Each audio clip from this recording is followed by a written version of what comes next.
Bedeviled at ASU, grading interim head coach Donte Williams, handling or mishandling the USC quarterback situation, Fickell in play, the latest on the head coaching search, Cal Bears game preview, and our panel's weekly Pac-12 prediction. We are SC! We are SC! We are SC! Hi, everybody. My name is Greg Katz, and welcome to We Are SC's Inside the Trojans Huddle, game week number 11. Inside the Trojans Huddle is a game-like panel discussion with We Are SC columnists and staff writers. It's time for the pregame show. Pregame show is where we introduce our panel members of this edition of Inside the Trojans Huddle. Scott Schrader, We Are SC's senior recruiting director, who has 19 years of experience of covering the USC Trojans as both a reporter and USC recruiting authority. Chris Arledge, former William Jewell College defensive back and team captain, and We Are SC columnist who writes the popular column Musings with Arledge. Eric McKinney, publisher and editor-in-chief of WeAreSC.com. And I'm Greg Katz, your host, moderator, and We Are SC columnist who writes the obvious and not so obvious in IMHO Sunday. All right, let's get into the first quarter. Panel, your thoughts on the Arizona State loss and anything else on your mind in terms of that game. Scott, we begin with you. You were there on the sidelines. You know, the first thought that popped into my head after the game was, and during the game for that matter, was just how surprised I was that the USC receivers were being handled basically with just your simple, basic man-to-man coverage against ASU. And especially, you know, I didn't look at the stats or anything like that, but I'm assuming ASU probably had their way with that secondary, considering they're up 28-0 or 35-0 or whatever it was a week ago at ASU. So, you know, I was really surprised to see that. And I get, you know, Drake, not having Drake London is a huge deal. You know, when before the season started, we thought Brew McCoy was going to be one of the starting wide receivers. He's not there. One of the guys that was emerging as a pass catcher that could be one of those guys that you might be able to throw the ball up with, and he would come down with it. And Michael Trigg is not available either. So I get that there some key guys aren't there, but at the same time, these other guys were highly recruited guys, and they were having trouble getting open. So, and I was looking at that. You know, the only other thing, and this is going to be a positive, is that, you know, in some of the previous games this year when USC got blown out at the Coliseum and so on, it just looked like the guys weren't there for four quarters. And it's been a topic on this show, I think, every week that I've been on it. And the one thing I did notice at Notre Dame is that USC played hard from start to finish. And I noticed in this last game, they played hard start to finish. And defensively, I think they might have even done a little bit better overall than maybe we're going to look at that performance. But in the end, again, you know, it was these penalties that just have been chronically, you know, plaguing USC all season, this in the last 5 years, you know, if we want to really be honest about it. And, you know, Chris Steele with the holding penalty on a key third down and long play that gave ASU a first down and ultimately led to a touchdown.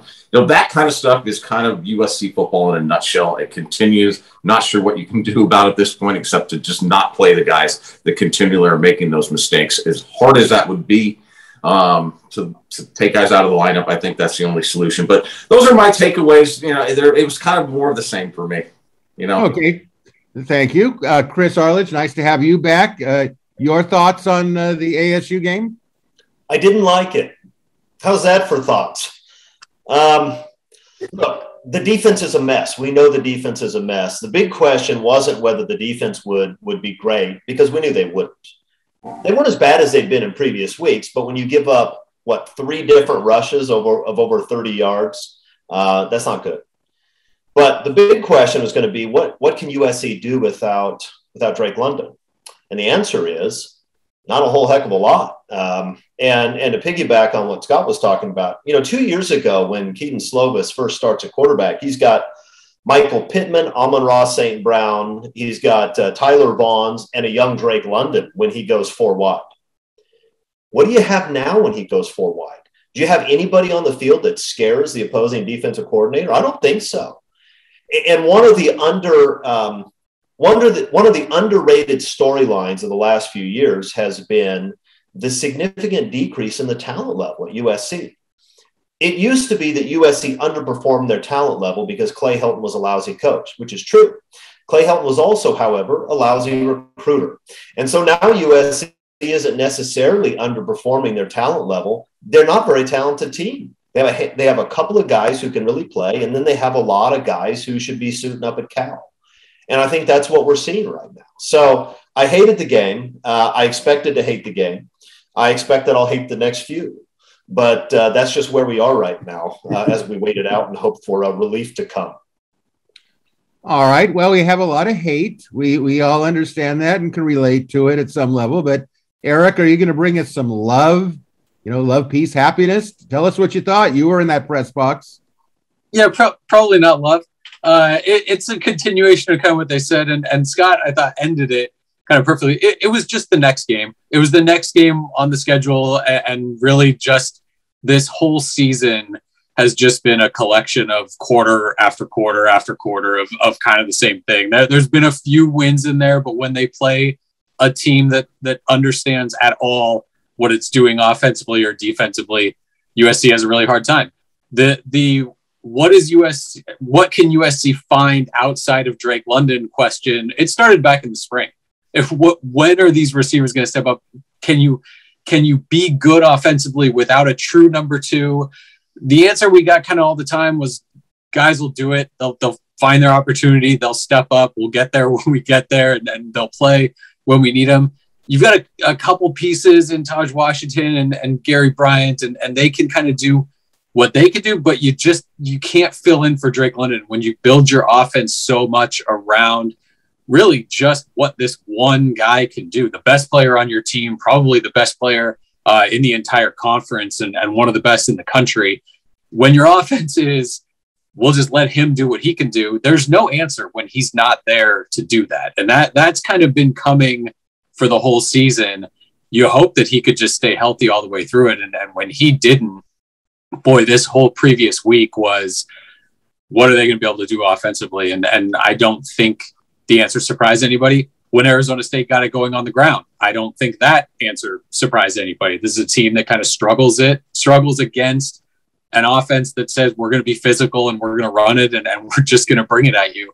Again, these are not things where as we're watching them, we're going, I can't believe this is happening. This is just kind of where USC is as a program right now. Again, these next 3 games, Cal's got a ton of question marks based on who's eligible and how much can they practice this week and all that stuff. But if you're getting the Cal team that has played for most of the season, if you're getting the UCLA team, the BYU team, all those questions are still there. The next 3 games are just going to be, it feels like right now, just going to be a continuation of everything that we've seen this year. Well, I've just got a news bulletin. I'm happy to announce to the panel and the general public that the NCAA has taken under advisement the elimination of the third quarter. They call it the USC rule, so that there'll be no scoring in the third quarter, and we'll just simply go from halftime to the fourth quarter, and perhaps the pace of the game will be better. So we'll look forward to that possibility. In the meantime, I will say this. I thought the most exciting moment of the Arizona State game was the Fox.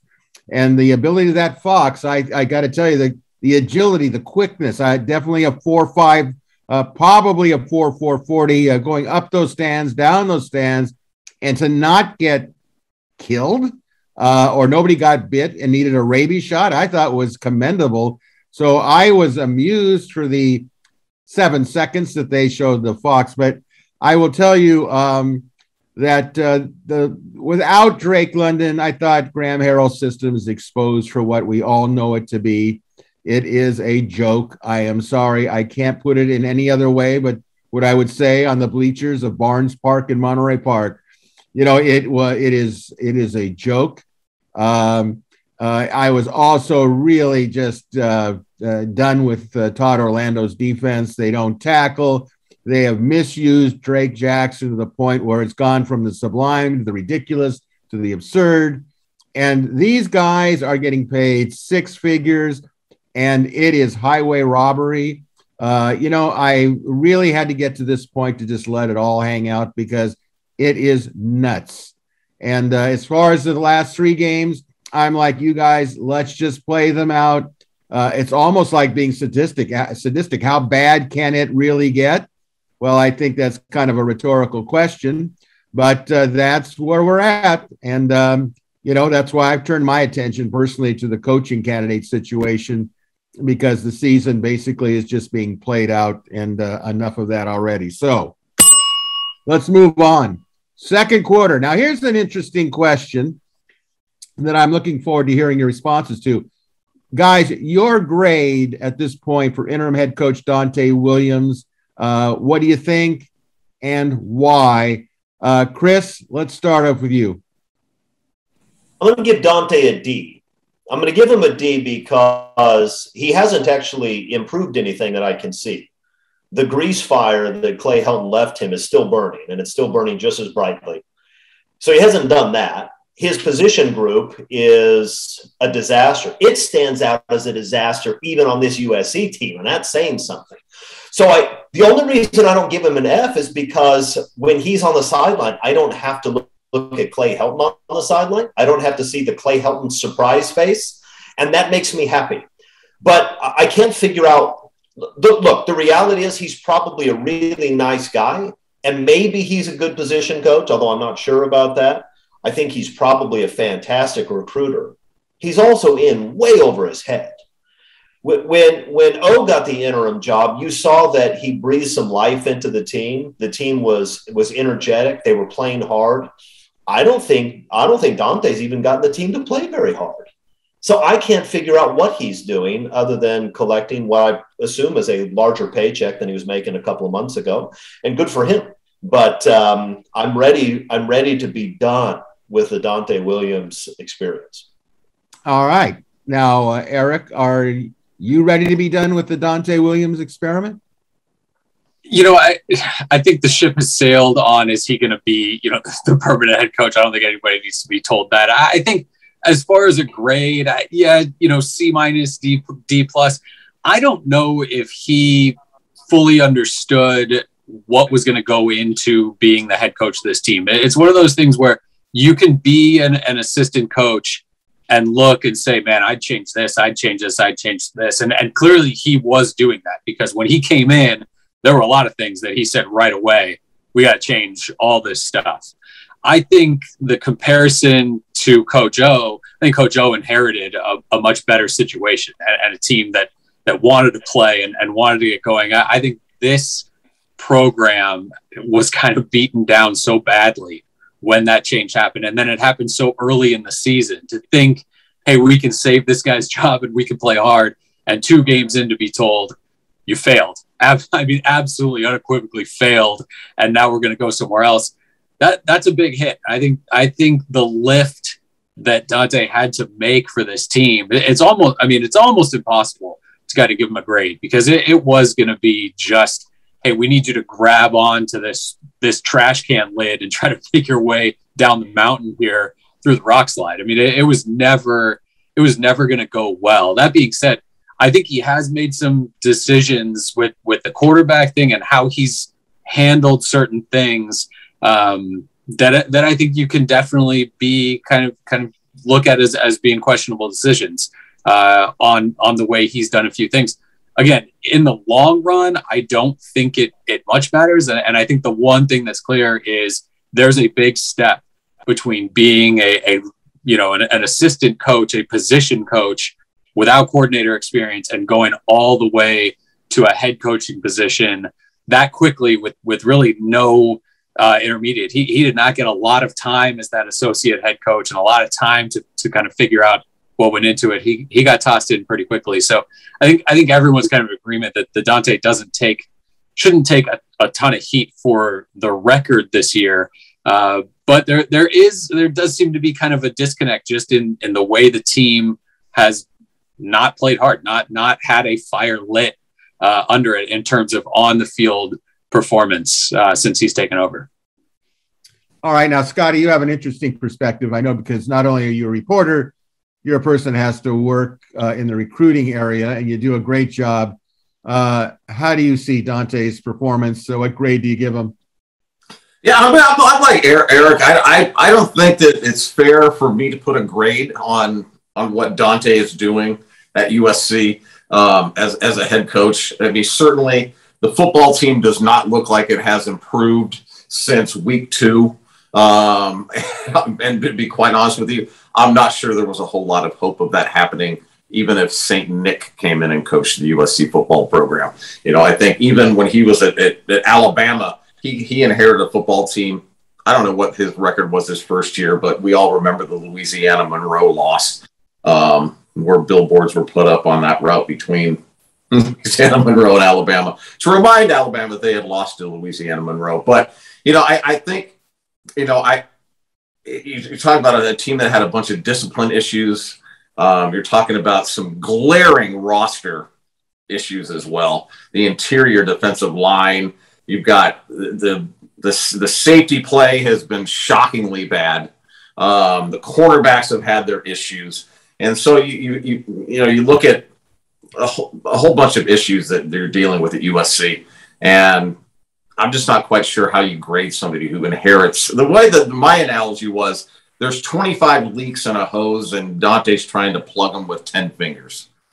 So you're going to have a result that's not really going to make too many people happy. And, in order for a coach who probably has a completely different mindset than Clay Helton, you're going to have to bring in somebody that has the offense you want to run, the defense you want to run, and recruits like you want to recruit in order to be able to have a full understanding of how that coach is able to operate. Coach O came in as an interim head coach. It definitely appeared differently than this team does as far as the fire and all that kind of stuff. At the same time, I don't think there was any question with most people on who should have been the interim head coach at that time. Whereas I think there might have been some questioning among the staff members on who should have been the interim head coach. So I don't think you're dealing with a coaching staff that's anywhere close to being all in. And I think you have that issue that's permeated this football program too as the weeks have gone on. All right. Well, I'll throw my 2 cents in there as someone who is in education and a teacher and a coach for 37 years. I'm going to go the Arledge route as a columnist. I am going to give a grade, and that grade is going to be the same as Chris. I'd give it a D, and I'll tell you why. There is no, to my knowledge, background on Donte ever coaching anything as a head coach, from Little League to Pop Warner to high school to whatever. So, you have to have some compassion for him that he's never been in this position. Now, that being said, he's also in a difficult position because there's no way, in my opinion, that Todd Orlando or Graham Harrell are going to listen to anything he says other than say, sure, okay, and then do whatever they want to do. So he's got no power there. But I think where his biggest downfall has been is in the communication world with the media. He has not been forthright. It's almost like he's trying to do what our forefathers once did as head coaches, and that was beat around the bush with a lot of coach speak, which I think he does. Yeah, maybe we are. Well, then again, maybe we won't. I think we can be, but I'm not sure that it will be. And I think it's some of it, I think, we have pretty much a very, cordial and fair media out there, no matter what site you're paying attention to. And I thought on Sunday night when I saw the media conference with him, I saw some people who normally don't get agitated, getting really agitated, like stop fooling around. And so, look, I didn't expect miracles with him. I don't think anybody did. Nobody expected anything could change.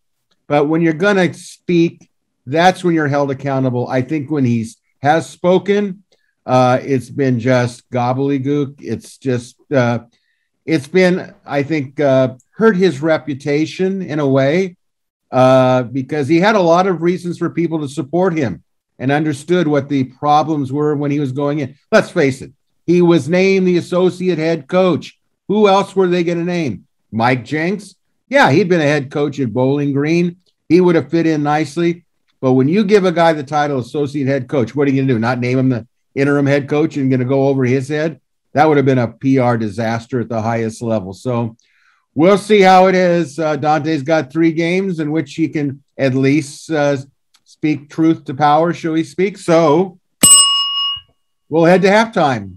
Generally, halftime, we like to talk about something a little lighthearted, but I don't think we're in a situation where it is lighthearted because there's too many topics on the table. So we're going to talk about, are you satisfied with how the USC quarterback situation is being handled or mishandled? Eric, what say you? No, it's not being handled right, in my opinion. I think I don't mind that Jackson Dart comes in and plays. I absolutely think that he gives the offense a spark, and that guys want to play for him, and that guys light up when he comes on the field. I think that the coaches, it feels like the coaches sure had a plan to start bringing him in Washington State to where, maybe Notre Dame, maybe halfway through the season, you're seeing him more and more and more and more. That injury against Washington State seemed to kind of derail it, and now it's sort of figuring out, how do we stay on track with what our initial plan is? And how do we figure out how to protect him a little bit with that knee? But boy, we still want to play him. And you can sort of feel that hesitancy and trying to figure it out during these games now. And it really has not done any favors for Keaton Slovis. And at this point, it's just pick a guy and go with it. And honestly, it doesn't matter for this season. I mean, I understand trying to get Jackson Dart some snaps for the future, but just kind of get through this year, give a guy the snaps and let your offense sort of try to figure itself out over the next 3 games. Because from what we could tell against Arizona State, the idea was you play each guy 2 series and then you switch them out and you swap back and forth like that. And boy, it feels like after the Arizona game, after the Arizona State game, that nothing they do in those 2 series means anything going forward. When Jackson Dart comes in and scores on both of his series, and then all of a sudden he's out, that it just doesn't make a whole lot of sense to me when you're saying, we want to base stuff on who's the best guy in the moment and who's the hot hand and that kind of stuff. It doesn't always feel like the decisions back that up. So again, I think you just have to you have to go, I think, with one guy. You've got to pick it. And honestly, right now, I don't think it matters which guy it is. I think the offense kind of looks the way it does, especially without Drake London there. But I question kind of how they've gone about figuring out how to get Jackson some snaps the second half of this season. Okay, Dr. Schrader, I think you're chomping at the bit. I saw a thumbs up like you wanted to raise your hand. No. I didn't want to raise my hand. I mean, I think also that the way that the 2 quarterbacks are being used, it doesn't really make a whole lot of sense to me either. I think Eric probably described it pretty much exactly how I'm seeing it. It's like, all right, so a guy goes in, he could lead the team down on a 5-play scoring drive. The next thing you know, it could be the other quarterback coming in on the next drive. So in that sense, I also think it's, and I'm not quite sure how you figure it out. We get to go to practice 1 day a week. We get to see the whole practice on Tuesdays, and I'm not quite sure that just based off of that, we're going to be able to come up with any conclusion on who's performing better in practices. I just know that based off the feedback that I've gotten from players on this football team and coaches on this football team, that the collective feeling is they have a better chance of winning with Jackson Dart. But that was also before Jackson Dart got injured. So, I'm not sure when he came back in the last game whether he was even really ready to play at 100%. This game, there was something that was said about his hand and whatnot. Whether his hand was hurting or not wasn't going to let the wide receivers still weren't getting open, and when they were still dropping the passes. So, I think at some point, if you want to finish out this season and you want it to go as well as possible, you're going to have to go all in with one quarterback. I would go all in with who was going to be my quarterback next year, and that would be Jackson Dart. All right. Well, Chris, I know that you will have a take on this. So what is your take? I'm not sure I do have a take on this. So I'll be honest with you. I don't. That's what I said. I wasn't sure whether you were really going to have a take, but whatever you want. I don't think they have a good option here. Jackson's not ready. I'm not convinced he's ready physically, and I don't think he's ready to be anything other than an average quarterback. I think the game still moves too quickly for him. I think that his accuracy is still a question mark. And if his mobility is a question mark too, which is the strongest attribute he has that Keaton doesn't, then I don't know whether or not he's your best bet to win games going forward. But he needs the reps because he's the future of the program. And I'm not convinced it matters which guy is playing quarterback. When the offensive line is a disaster, when your wide receiving core is average, when your defense is a mess, I think you're going to lose games no matter what. So I don't have a problem with them playing both guys. I don't think that's the reason the team is losing. And I think if you went with one guy, it doesn't mean the team's going to start winning.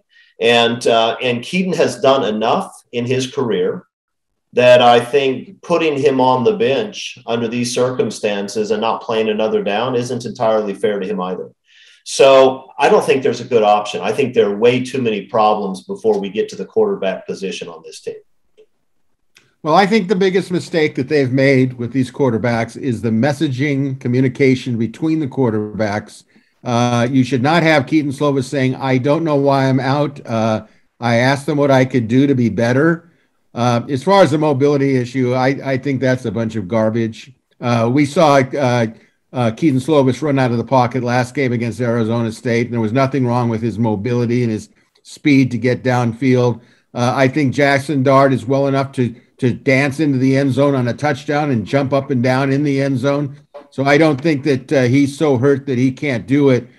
I think that anybody in any field, if you have somebody looking over your shoulder like Dart does or like Keaton does, you can't perform relaxed and ready to go and get into a rhythm. These guys are not Madden 2021, players of a video game. They're human beings, for goodness sakes. I think that Slovis, and I agree with Arledge on this, look, the guy's got 3 games left. He wants to get into the NFL. What do you think is going to be said, and how will it reflect on these coaches wherever they go when people use against them? Yeah, well, look what you did to Slovis. You ruined his NFL chances by benching him. What did the guy do wrong? He was on a lousy team, poorly coached at best. So my thing is, when I listen to Donte talk about, how we're going to move him and how we're going to use him, I go, if I step into the shoes of either one of those quarterbacks, I think I just say, just make a decision, because I can't play at 100% waiting to see, am I going in this series? Am I not going in? You don't tell me why. You don't tell me why.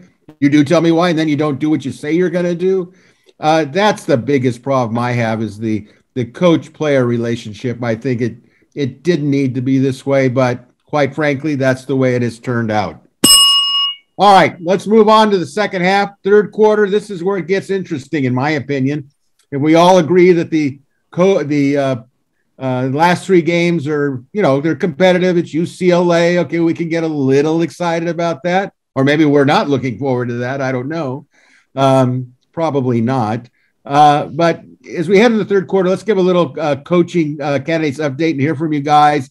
I think it's always interesting. Here are the latest weekend results of the 5 speculated USC active coaching candidates. Rankings, by the way, that I'll give are the latest college football playoff pool, not including the one that was released on Tuesday.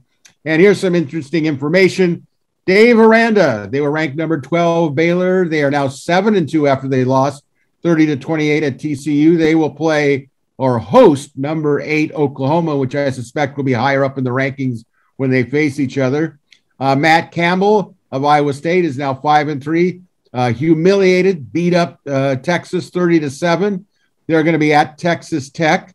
Luke Fickell, who seems to have the rumors revived now, his number 6 Cincinnati team, which I think is not going to make the playoffs, is now 9-0, barely won a really lucky play at the end. Tulsa guy fumbles at the goal line trying to stretch the ball across. They won 28-20 at Tulsa. They draw a bye this week. Probably he's happy about that.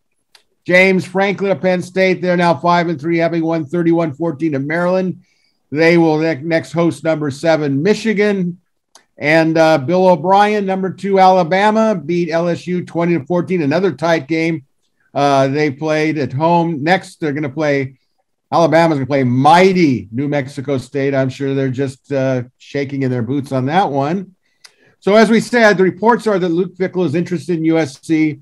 He would consider moving his family into Southern California, and he's open to listening and yada, yada, yada, yada.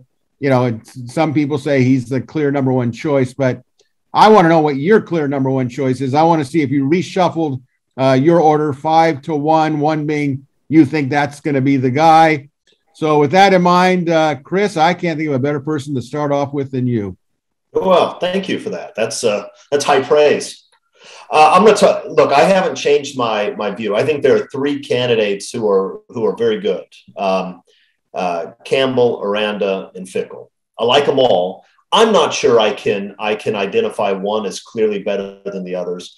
The reality is that Campbell has the toughest job of the 3. Other people have won at Baylor. In fact, the 2 previous coaches both won at Baylor. Other people have won at Cincinnati. Plenty of people won at Cincinnati, including Brian Kelly, which is how he got that job. Nobody's won at Iowa State, ever. Nobody's ever won at Iowa State. It's a disaster of a program with no history, no tradition, no fan support, no recruiting base. It's in a tiny state that never turns out a single blue chip prospect, and they're number 2 in that state. I think winning at Iowa State is just about the hardest thing to do in college football. The only thing that may be more difficult was what Bill Snyder did at K-State. So I think if you want to find a guy who knows how to identify talent, who knows how to develop guys who other people didn't want, and most importantly, from my perspective, knows how to turn around a culture, you look at Campbell. He's my number 1 guy. But look, Fickell and Aranda are both fantastic choices, and if we hired any of those 3, I'd be thrilled. So that's the best I got. All right. Well, what's the best you got, Eric?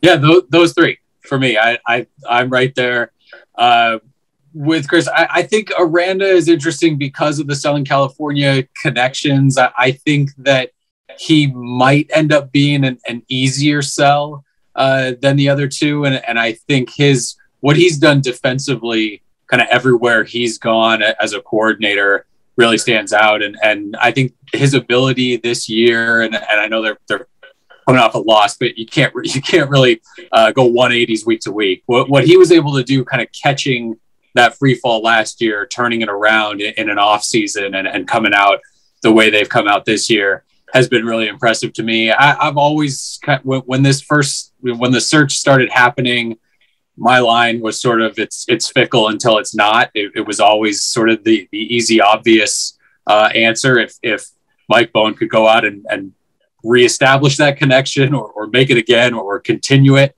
and then bring him out to USC, that would always made the most sense based on kind of what he's been able to do at Cincinnati. Again, a defensive mind and that kind of coach who knows how to build a culture and would be able to do that at USC.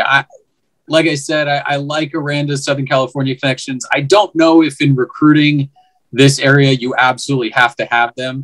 These local coaches in Southern California are smart. If you bring in a good coach, those coaches know, the high school coaches out here know who good coaches are. It would take a handshake and a phone call, maybe one or the other, to be for them to say, yeah, we like this guy. We're going to, we're good, having our kids take a look at those schools and sending them there. So I don't know if it's that important. That being said, if you have that connection with USC, I think it does mean something. I don't always love throwing out you have to get USC, but there is a little bit of that, knowing the history and knowing kind of the players to connect with and what USC stands for and having some pride in that. I do think there is a little bit to that, but like Chris said, if it's any of those 3, then I think SC fans would be more than happy. Scott, you have, again, an interesting resume that you can look at it from a reporter and from a recruiting end of it, but how do you see this candidate situation as we are through this week? Well, the last time that I did the show, that I was honored to do the show with you, Mr. Katz, was Luke Fickell was my guy. So nothing has changed in that regard with the coaching search. And I agree with Eric and Chris. I know it's going to be boring. I'm not really going to have a lot to say in that regard, but also Matt Campbell and I agree with that 100%. And Luke Fickell, you get asked what kind of a recruiter is Luke Fickell, and none of us really know a tremendous amount about Luke Fickell, the recruiter. We don't know a lot about Luke Fickell, the coach. We're seeing the end product of his football team winning, his football team looking really good. But the one thing that was brought to my attention yesterday, I was having a back and forth chat with somebody about. I was back for Jackson Carman, who was an offensive lineman that ended up going to Clemson. USC was recruiting him. This was in 2017, maybe early 2018, at Fairfield High School in Cincinnati, Ohio. So I was there on signing day. And there was a kid named Malik Ban, who was one of the top local guys. Jackson Carman was probably the top guy in the state that year. But Malik was a kid that had offers. I'll just read these off here. He had offers from Alabama, Duke, Florida State, Iowa, Iowa State, Kentucky, Louisville, Maryland, Miami, Michigan State, Notre Dame, Oklahoma, Oregon, Pittsburgh, Purdue, Rutgers, Tennessee, West Virginia, Wisconsin. Didn't have one from Ohio State. Anyway, I just remember that he announced and he signed with Cincinnati. And actually, me being, interested in the recruiting aspect of it, I went and asked, I go, how come you decided to stay home? He said, I wanted to play for Luke Fickell. So, obviously Luke it was something that I was noticing already back when he first took over, because I knew nothing about Luke other than he was the interim head coach at Ohio State, had a 6-7 record. And of course, his record at Cincinnati's first year was 4-8. The program really came on in year 2 at Cincinnati. So, those are kind of my choices. I'm not going to have a whole lot more to say about the guys that are the top candidates for this USC job right now. But, to me, if you hire any of the 3 guys that we've mentioned, I think USC is in great hands. So that's just kind of where I'm at. I probably won't change next week either. Well, the thing about Luke Fickell is he checks a lot of boxes.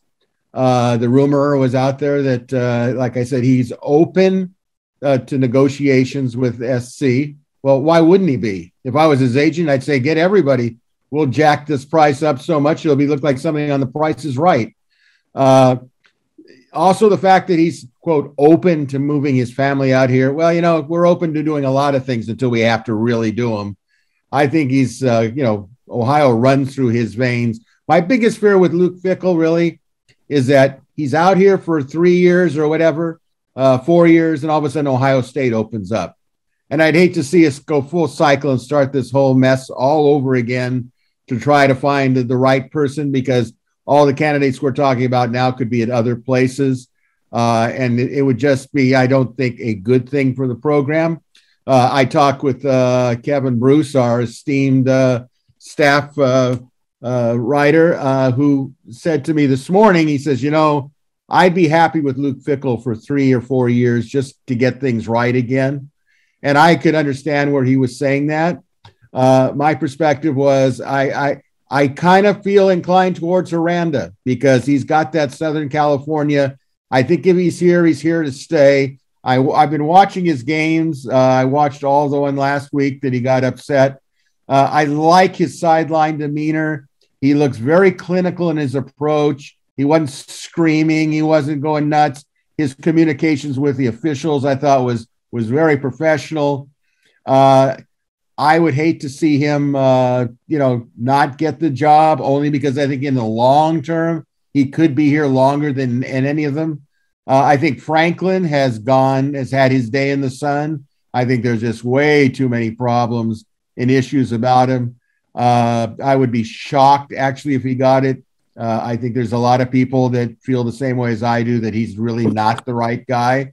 My thing with Campbell is that I think if Michigan State or Penn State opens up, He might be inclined to stay within the area, something he's familiar with. I think he's proven that he's a tremendous coach. I don't think there's any question about it. And I do agree with Eric that if you get the right coach, it's going to be a handshake and a phone call. You don't have to do much to make coaches in our area happy. They already know SC. In fact, I'll tell the little dirty secret. I would say that 85% of those coaches in Southern California want SC to be good. They want to send their players to USC so they can come watch them play. And boy, what that does to your community when you say, yeah, we sent one to USC. I think the coaches in Southern California are just as frustrated as all of us, the SC fan base, because they see no reason for the situation to be where it is. They understand it. They just don't think there's a reason for having to be in this situation. So we're going to keep an eye on all of it. Bill O'Brien, by the way, at Alabama, I think he's just on the outside looking in, but he is a name. Some thought he was going to go to Nebraska, but now the Nebraska has said earlier today that they're going to retain Scott Frost, a homegrown guy. That I think that's obviously off the table. So we'll see where it goes. We'll keep things going week to week, which takes us. Greg, I got something to add. Oh, I'm sorry, Scott. Your hand was up. I have to remember as a teacher when a hand goes up, I have to call on you. Yes. Yes, Mr. Schrader. I want you to help the people that are going to be viewing this if they're in the same boat as me. Where was this Luke Fickell stuff coming from? Well, I heard it from two different sources. One, I read about it through a columnist that tends to break a lot of stories, he that shall not be named. And I do take credence with that rumor. Then I heard somebody else tell me that down from on campus said that Fickell is a clear guy that they'd like to see. Here's the thing. There are other people in that department now that are from Cincinnati. So if he comes out here, it's not like it's going to be just, Bone and Sosna. There's other people involved.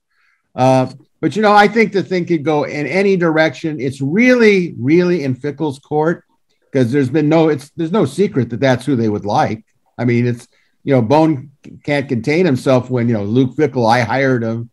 But we don't really know what kind of relationship Bone and Fickell could really have on a long-term basis. And I know this I do know. If they hire Fickell, you can bet those assistants are going to get paid what Fickell says they're going to get paid. If he can't get that commitment, he's not coming. He's going to set a list of priorities. And I think at this point, Dr. Folk is going to have to say, I have no choice but to do this. If her big thing is about integrity, I would say then Campbell, and I would say in Aranda, and I would say, one of the other candidates, they're all going to have integrity. Once you get rid of Franklin, you can't argue that, they've been investigated by the NCAA or been held in a court of law on a deposition or whatever. So I think she's gonna rubber stamp it. I think that Caruso at the Board of Trustees has put his reputation on the line by saying we're going to get a world-class coach.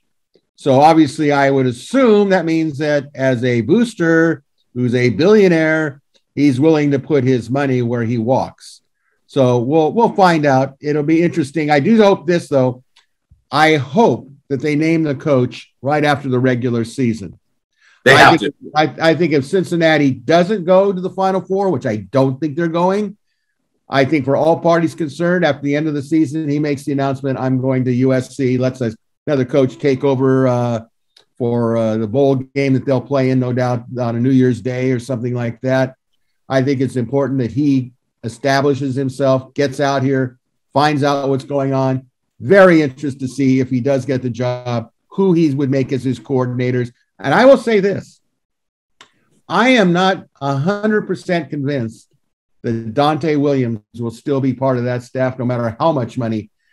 I thought that Chris brought up a good point that I was going to bring up. This secondary situation is not about recruiting per se. It's about he still had those guys. He recruited them. He's coached them. He had many of them in spring ball. He had them for fall camp. I can't believe that they would just become lousy when he gets named interim head coach. They're there's a lot of things going into it. Would I be shocked if he comes back? No, obviously not. They paid him a lot of money. They'll know his recruiting value. But at some point, if I'm the head coach, I go, look, it's my game. I'm playing with my chess pieces, and we'll see how that goes. Like I said, very well could be there. So, all right, let's get into the Cal game. Very interesting. We know that Cal had a lot of players that didn't play because of the COVID situation. So they go down to Arizona. They become national headlines losing to Arizona, which snaps their 20-game losing streak. What do you see happening up at Cal? Let's start off with Scott. What do you think is going to happen up in Berkeley? Well, I'm going to keep this really, really brief. Again, I'm going to quote Eric because Eric often has a lot smarter things than I do to say. But he was like 3-0. He's like, this could probably be one of those 3-0 games. Are you saying that Parker Lewis is the difference? Maybe not. No, I do believe USC can score more than 3 points up there. But I mean, in a nutshell, I just think it's going to potentially just be one of those games that just could be awful from start to finish from an offensive perspective. And maybe it could be maybe Parker's not even the guy knocking down the field goal, but it's just Cal has played well defensively this year against multiple teams, and whether Justin Wilcox is a great head coach or whether they have the talent up there at Cal, I do think he knows how to coach defense, and I know they're going to play well next week when they host USC at home. Is this going to be a situation where USC surprises us and scores more points than we think? But it's just on the surface heading into next week. It just seems like it's going to be an awful, awful game offensively. So that's kind of what I expect. But again, Cal, I watched Cal against Oregon. That's really my only sample size I have. And I watched that big running back from Cal kind of have his way against that Oregon defense at times. So, again, if USC's not able to stop the run, it might not be a lot of scoring, but Cal might have the ball for the majority of the football game. All right, Chris, sock it to us. Well, I think you're talking about two lousy football teams. I think it'll probably be a close game. It's hard to imagine USC's offense impressing Saturday. I don't think they can impress against any defense right now. And Wilcox and Cal are probably going to play defense pretty well, assuming they have their players back. Will USC be able to stop Cal's running game? I mean, I hate to even ask a question like that. It sounds insane. Can USC stop Cal's running game? I don't know. I think it's probably going to be a close game, and I would not be surprised to see Cal dominate the second half of the game and win by 7 to 10 points. Well, we'll certainly get our chance to predict that score in the final segment. Eric, what do you think?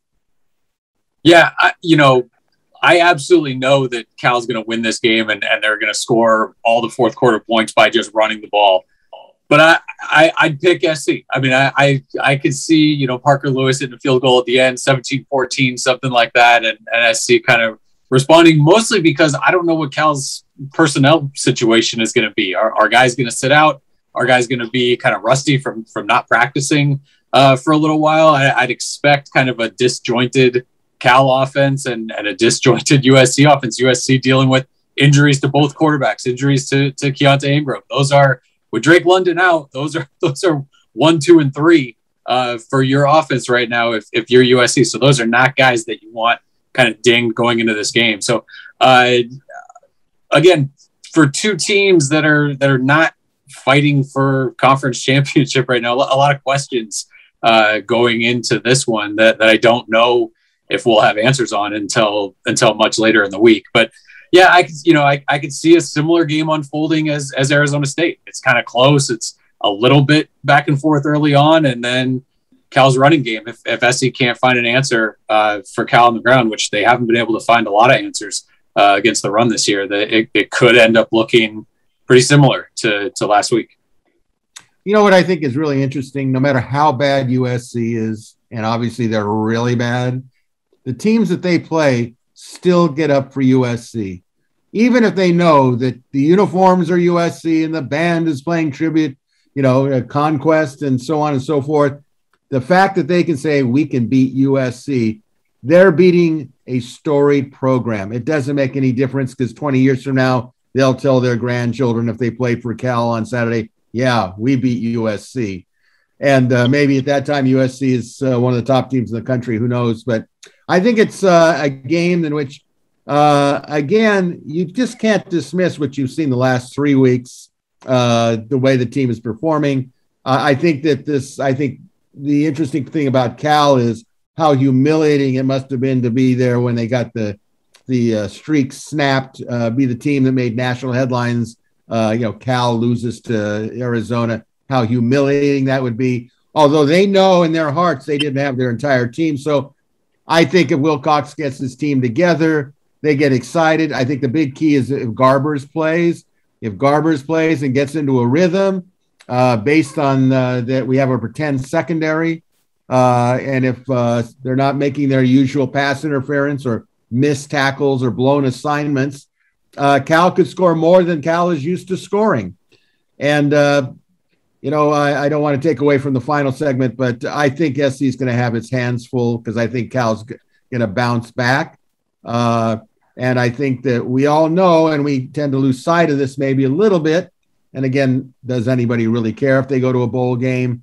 The bottom line is, let's face it, if they can't beat Cal and they need to win 2 more games, what is the probability they're going to sweep UCLA and BYU? I wouldn't want to take those odds. I'll tell you that right now. So it should be a good game in Berkeley. I'm glad it's a 12:30 game. If you don't like what you're seeing, you know what your alternatives are now. So we'll see how it all plays out. So with that, let's get into overtime. Okay, we're going to predict the conference games. There's no Friday games. It's all Saturday. So let's start off with the Utah at Arizona. That's 11 a.m. game, Pac-12 network. Utah is favored by just 24 points. So, Eric, is that too low a point spread or should it be even higher? Sure, yeah. I mean, Utah 30, Arizona -5. And that one, I think Utah's got it going right now. Scott? Yeah, it's, to me, Utah doesn't have to have all their players to take care of business against Arizona. I know that much. So I would expect them to win by 4 touchdowns or more. Chris? Yeah, Utah's rolling. Arizona's terrible. That's an easy one. Okay, I ditto with all of what you said. Utah is going to win. They named the score. All right, Stanford at Oregon State, 2:30 p.m. Pac-12 network. Oregon State by 10 points. Scott, is that a fair line or not? Where's the game? I don't even know where the game's being played, but at Oregon State. Is it Oregon State? I'm going to expect Oregon State to win by more than that. Okay, Chris? Yeah, Oregon State rolls. Stanford is really struggling right now, and that's a tough place to play. Eric? Yeah, Oregon State. Stanford again. Without Tanner McKee, they didn't look like a team that thought they could even compete with Utah. Yeah, I think Stanford's in a kind of a world of hurt right now, so I'm taking Oregon State as well. Here's an interesting one. ASU at Washington, 4 p.m. on FS1. ASU by 5 points, but we should say that I guess Jimmy Lake is not playing in the game or coaching in the game because of his incident on the sideline with one of his own players in the last game. So is that going to affect anything, Eric? Yeah, Washington.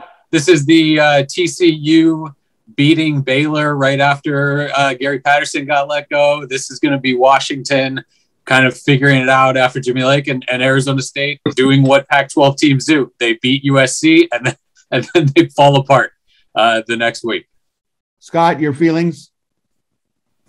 If Washington can bring Norm Chow in for 3 games starting this week, I'm gonna take Washington because Washington not only doesn't have Jimmy Lake, they don't have their offensive coordinator, which could be the positive part about this because I've been wondering why Washington hasn't started Sam Heward all season. So maybe a new coordinator will pull his head out of his rear end and get the most talented quarterback they have in there. I'm gonna go ahead and take the other team. I don't think Washington's gonna win this.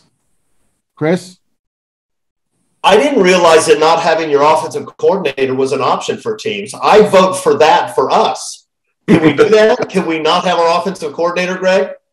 I was not even aware we had an offensive coordinator. But okay, well, we have somebody who's collecting a paycheck. I'm going to go with Arizona State. I don't trust either one of these teams. I think they're both very mediocre. Arizona State's all over the place and has been for some time. But I'm going to go ahead and pick the Sun Devils anyway.